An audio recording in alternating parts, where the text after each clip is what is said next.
दोस्तों, एक मुकद्दस शहर जिसे बैतुल मुकद्दस या जेरूसलम के नाम से जाना जाता है, जिसको लेकर आए दिन फिलिस्तीन और इसराइल में जंग चल रही होती है। इस शहर को दुनिया के सबसे पुराने शहरों में से एक शहर माना जाता है। दोस्तों, इस दुनिया की तारीख में अब तक सबसे ज्यादा इंसानों की जानें इसी शहर के लिए ली गई है और ये कहना बिल्कुल भी गलत नहीं होगा कि जितनी ज्यादा जंगें इस शहर को हासिल करने के लिए लड़ी गई है, शायद ही हिस्ट्री में इतनी ज्यादा जंगें किसी और शहर के लिए नहीं लड़ी गई हो। दोस्तों, इस शहर के बारे में ये भी कहा जाता है कि इस शहर का जर्रा जर्रा मुकद्दस है। दोस्तों, आपको बता दे कि ये दुनिया का लौता एक ऐसा शहर है जिसको तीनों ही इब्राहिमी मजहबों यानी कि यहूदियों और ईसाइयों के साथ साथ मुसलमानों में भी इसे हद से ज्यादा मुकद्दस माना जाता है। यहूदी मजहब के मुताबिक हमारी दुनिया की शुरुआत इसी शहर से हुई और साथ ही साथ इब्राहिम अलैहिस्सलाम ने अपने बेटे इस्माइल अलैहिस्सलाम की कुर्बानी भी इसी शहर से शुरू की थी। और दोस्तों, इतना ही नहीं, इसी शहर में वो दीवार भी मौजूद है जिसको यहूदी मजहब में सबसे ज्यादा पवित्र जगह माना जाता है। दोस्तों, ये वही दीवार है जिसको वेस्टर्न वॉल कहते हैं और ये दीवार गिरिया ग्राम से भी जाना जाता है। दोस्तों, आपको बताता चलूं कि ये दीवार उसी हैकल सुलेमानी का बचा हुआ बाकी हिस्सा है जिसको हजारों साल पहले हजरत सुलेमान अलैहिस्सलाम की तरफ से बनवाया गया था।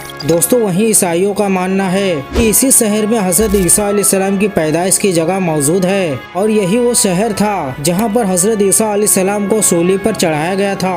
और दोस्तों, अगर बात करें मुसलमानों की तो इस शहर में अल अक्सा नाम की वो मस्जिद मौजूद है जिसको इस्लाम धर्म में तीसरी सबसे मुकद्दस मस्जिद मानी जाती है। यानी दोस्तों, मक्का मदीना के बाद मुसलमान सबसे ज्यादा अहमियत किसी जगह को देते हैं तो ये वही जगह है। इसके अलावा दोस्तों, मुसलमानों के लिए ये शहर किबला अव्वल है क्योंकि काबे से पहले मुसलमान इसी शहर की तरफ मुँह करके नमाज पढ़ते थे। दोस्तों, हमारे नबी करीम सल्लल्लाहु अलैहि वसल्लम जब मेराज का सफर किए थे तो यही वो शहर था जहां अल अक्सा मस्जिद के अंदर नबी सल्लल्लाहु अलैहि वसल्लम ने सभी नबियों की इमामत किए थे। इसके अलावा हजरत सुलेमान अलैहिस्सलाम और हजरत दाऊद अलैहिस्सलाम जैसे बड़े बड़े नबियों की कब्रें भी यहाँ पर मौजूद है जो इस शहर की अहमियत को और भी ज्यादा बढ़ाती है। दोस्तों, शायद यही वजह थी कि हिस्ट्री में इस शहर को हासिल करने के लिए मुसलमान और ईसाइयों के बीच जंग होती रहती है। दोस्तों, मुसलमान और ईसाइयों की ये जंग कई सदियों तक चलती रही थी। दोस्तों, क्या आप जानते हैं कि इस शहर की शुरुआत कैसे हुई? दोस्तों, आज से तकरीबन 7000 साल पहले से ही इस शहर के अंदर इंसानी आबादी हुआ करती थी जो इस शहर को पुराने शहर में से एक शहर बनाती है। दोस्तों, इस शहर को सबसे पहले हजरत दाऊद अलैहिस्सलाम ने फतह किया था। दोस्तों, ये वही दाऊद अलैहिस्सलाम है जिसे यहूदी और ईसाई धर्म में डेविड के नाम से जाना जाता है। दाऊद अलैहिस्सलाम ने इस शहर को फतह करने के बाद इसको अपने सल्तनत की राजधानी बनाया। दोस्तों, हजरत दाऊद अलैहिस्सलाम ने इस इलाके पर तकरीबन 33 साल हुकूमत की। उसके बाद उनकी ये हुकूमत उनके बेटे हजरत सुलेमान अलैहिस्सलाम ने की। दोस्तों, ये वही सुलेमान अलैहिस्सलाम है जिनको सुलेमान के नाम से भी जाना जाता है। सुलेमान अलैहिस्सलाम ने हैकल सुलेमानी नाम की मशहूर इमारत को बनवाए थे जिसके अंदर ताबूत सकीना को रखा गया था। दोस्तों, ताबूत सकीना हद से ज्यादा खास हुआ करता था। इस ताबूत के अंदर पुराने गुजरे हुए नबियों की तबरुकात रखे हुए थे। दोस्तों, हजरत सुलेमान अलैहिस्सलाम के चले जाने के बाद इस शहर में बहुत सारे उतार चढ़ाव आते रहे। इसके बाद 558 बीसी में यानी कि हजरत ईसा अलैहिस्सलाम के तकरीबन 600 साल पहले बाबुल के एक बख्त नसर नाम के एक जालिम बादशाह ने इन लोगों के ऊपर हमला कर दिया। दोस्तों, यरूशलेम शहर पर हमला करने वाले बख्त नसर ने इस शहर को पूरी तरह से बर्बाद कर दिया और हजारों बनी इसराइलियों को मौत के घाट उतार दिया। और दोस्तों, इससे ज्यादा कहीं यहूदियों को गुलाम बनाकर वो अपने साथ बाबुल ले गया। दोस्तों, शहर की इस तबाही में हैकल सुलेमानी नाम की वो मशहूर इमारत भी पूरी तरह से बर्बाद हो गई थी और इस इमारत के अंदर मौजूद ताबूत सकीना नाम की वो मुकद्दस संदूक तो ऐसा गायब हो गया कि इसका आज तक किसी को पता नहीं चल पाया। दोस्तों, इसके बाद धीरे धीरे वक्त गुजरता गया और फिर कुछ सालों के बाद 539 ईस्वी में साइरस द ग्रेट नाम की एक ईरानी और बहुत ही रहमदिल बादशाह ने उस बाबुल पर हमला कर दिया। साइरस द ग्रेट ने बाबुल को फतह कर लिया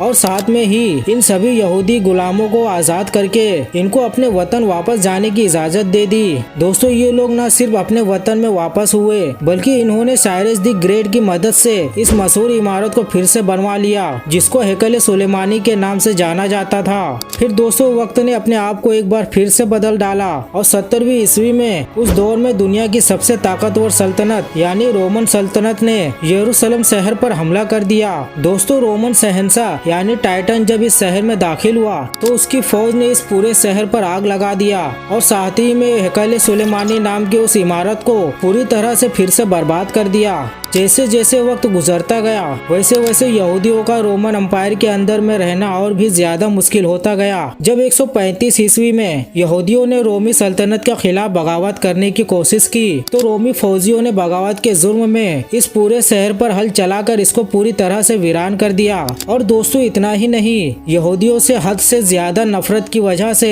रोमी लोगों ने उस जगह पर कूड़ा और गंदगी डालना शुरू कर दिया जहाँ पर किसी दौर में हैकल सुलेमानी हुआ करता था, यानी यहूदियों की सबसे पाक जगह। ये शहर कई सदियों तक वीरान रहा और फिर दोस्तों 638 ईस्वी में मुसलमानों के दूसरे खलीफा हजरत उमर रजी अल्लाह ताला अन्हु ने इस शहर को रोमन एम्पायर से फतह कर लिया। इसके एक लंबे वक्त तक ये शहर मुसलमानों के हाथ में रहा, मगर शुरू से ईसाइयों ने इस शहर को हासिल करने की कोशिश कर रही थी, लेकिन मुसलमानों की अंदरूनी और आपसी लड़ाइयों की वजह से मुसलमानों की खिलाफत यानी खिलाफत अब्बासिया कमजोर पड़ गई और 109 ईस्वी में ईसाई फौज यरूशलेम शहर को एक बार फिर से हासिल करने में कामयाब हो गई। मगर दोस्तों शहर को अभी ईसाइयों के कंट्रोल में गए हुए चंद साल ही गुजर पाए थे कि एक नया नाम उभर कर आया और ये नया नाम था सलाहुद्दीन अय्यूबी। दोस्तों ये वही सलाहुद्दीन अय्यूबी थे जिसने बचपन से ही इस बात की कसम खा रखी थी कि वो हर हाल में इस शहर को ईसाइयों से हासिल करके रहेंगे। यही वजह थी दोस्तों कि सलाहुद्दीन अय्यूबी ने शुरू से ही इस शहर को हासिल करने की कोशिश शुरू कर दी थी और आखिरकार 1187 में एक बार ये शहर मुसलमानों के हाथ में आ गया, यानी सलाहुद्दीन अय्यूबी ने इस शहर को फतह कर लिया था। दोस्तों इसके बाद इस शहर को हासिल करने के लिए ईसाइयों और मुसलमानों के बीच कई सारी लड़ाइयाँ हुई, मगर लाख कोशिशों के बावजूद भी 517 में इस शहर को सल्तनत उस्मानिया के ताकतवर सुल्तान सलीम अव्वल ने फतह करके अपनी सल्तनत में मिला लिया।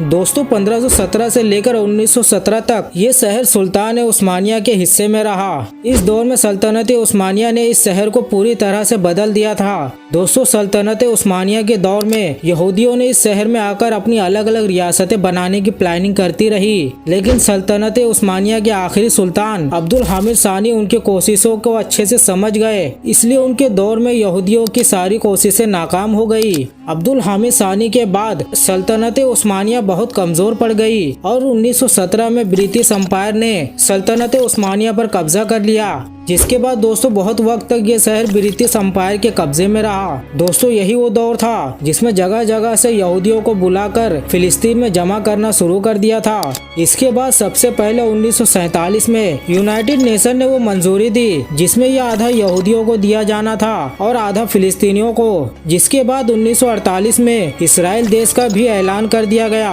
और इस ऐलान के बाद फिलिस्तीन के साथ साथ यरूशलेम को भी 2 टुकड़ों में बांट दिया गया।